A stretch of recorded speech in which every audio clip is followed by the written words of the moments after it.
স্বভাবতই এটা একটা পানিশমেন্ট ট্রান্সফার, তবে এটা করে বোকামো করলেন প্রশাসকরা। কেন সুবর্ণ তো দার্জিলিংয়ে গিয়েও মানুষকে সংগঠিত করবেন। এই যে স্বাস্থ্য দপ্তরের যে চূড়ান্ত দুর্নীতি, সেই দুর্নীতি নিয়ে তো দার্জিলিংয়ের মানুষকে সচেতন করবেন, আরও সেখানকার মানুষ সংগঠিত হবে। এটা তো প্রশাসন আরেকটা ভুল করলেন। বরং প্রশাসনের উচিত ওকে কলকাতায় নিয়ে এসে আটকে রাখা। কলকাতায় তো আছেই, কলকাতার মধ্যেই থাকবে, অসুবিধা কিছু নেই। কিন্তু যদি ওকে দার্জিলিং পাঠায়, সেখানে তো জমি চাষ করবে, চাষ করে সে মানুষকে সংগঠিত করবে, হাজারো মানুষ তৈরি হবে সরকারের দুর্নীতির বিরুদ্ধে। সরকার যখন আছে, সেই সরকারের যেটুকু ক্ষমতা আছে সেই ক্ষমতা সে প্রয়োগ করবেই।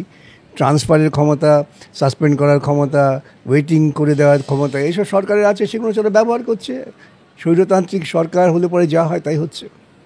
ট্রান্সফার তো হয় সরকারি কাজে, সেটা বেনজির নয়, কিন্তু ট্রান্সফারটা হয় প্রশাসনিক স্বার্থে। কিন্তু এখানে ট্রান্সফারটা হয়েছে ধান্দাবাজির স্বার্থে।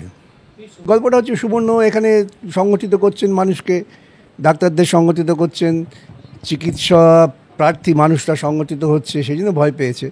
তাই তো বললাম, ওরা বিপদ করলো। সুবর্ণ গিয়ে ওখানেও তো সংগঠন করবে, ছড়িয়ে যাবে। কলকাতার বুকে ছিল, কলকাতা থেকে উত্তরবঙ্গ, উত্তরবঙ্গ থেকে দক্ষিণবঙ্গ, চারিদিকে ছড়িয়ে যাবে।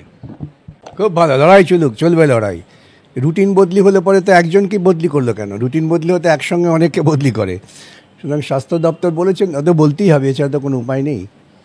যখন অভিযোগ করা হচ্ছে যে এটা একটা শাস্তিমূলক ট্রান্সফার, তখন স্বাস্থ্য দপ্তরের রুটিন বদলি ছাড়া নতুন কিছু বলার সুযোগ নেই। বরং দার্জিলিংয়ে, উত্তরবঙ্গে গিয়ে আরও সংগঠন বাড়বে, ওখানকার মানুষ আরও সংগঠিত হবেন সুবর্ণ সেখানে গেলে। কিন্তু প্রশাসকদের তো মাথা বুদ্ধি কাজ করে না স্বাধীনভাবে।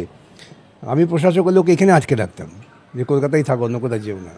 থাকতে পারে স্বাস্থ্যমন্ত্রী, মুখ্যমন্ত্রী, পুলিশ মন্ত্রী, গুন্ডামন্ত্রী, যে কোনো মন্ত্রী থাকতে পারে। কি চাইছেন স্বাস্থ্যমন্ত্রী? স্বাস্থ্য বলতে স্বাস্থ্যমন্ত্রী কি চাইছেন? স্বাস্থ্যমন্ত্রী চাইছে স্বাস্থ্য ব্যবস্থাটাকে ভেঙে চুরে তছনছ করে দেবেন, স্বাস্থ্য ব্যবস্থার থেকে দুর্নীতি করে টাকা উপার্জন করবেন, এটাই মনে হচ্ছে। না, আর কিছু নেই তো। এতদিন পরিকল্পনা করে যা করার ছিল গোছগাছ করার চেষ্টা করছিলেন, তবু বুদ্ধি হয়েছে 7 মাস পরে অন্ততপক্ষে ডেথ সার্টিফিকেটটা পৌঁছে দিয়েছেন। দেরিতে হলে এই সুবুদ্ধির উদয় হয়েছে, সেটা ভালো।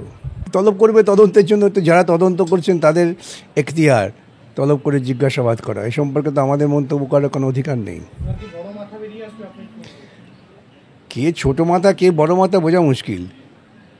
সুতরাং এখন অন্ততপক্ষে তদন্ত করে খুঁজে বার করুক কারা। এই আন্দোলন সংঘবদ্ধ করতেই হবে। আন্দোলন ছাড়া এ রাজ্যের যে স্বৈরাচারী দুর্নীতিমূলক সরকার আছে, তার বিরুদ্ধে লড়া করা যাবে না। সকলকে একসঙ্গে ঐক্যবদ্ধ হয়ে লড়তে হবে। না, উনি কিছুই জানেন না, উনি দুর্নীতি টাকাটা নেওয়া ছাড়া কিছুই জানেন না। পরিষ্কার কথা, অভিযোগ কী, এতে প্রমাণিত সত্য। আমি তো বলছি সুবর্ণকে কলকাতায় নিয়ে আসুক, কলকাতায় নিয়ে আটকে রাখুক ওকে। কেন ওকে ওই জায়গায় পাঠাচ্ছে? গিয়ে জমি চাষ করে চলে আসবে।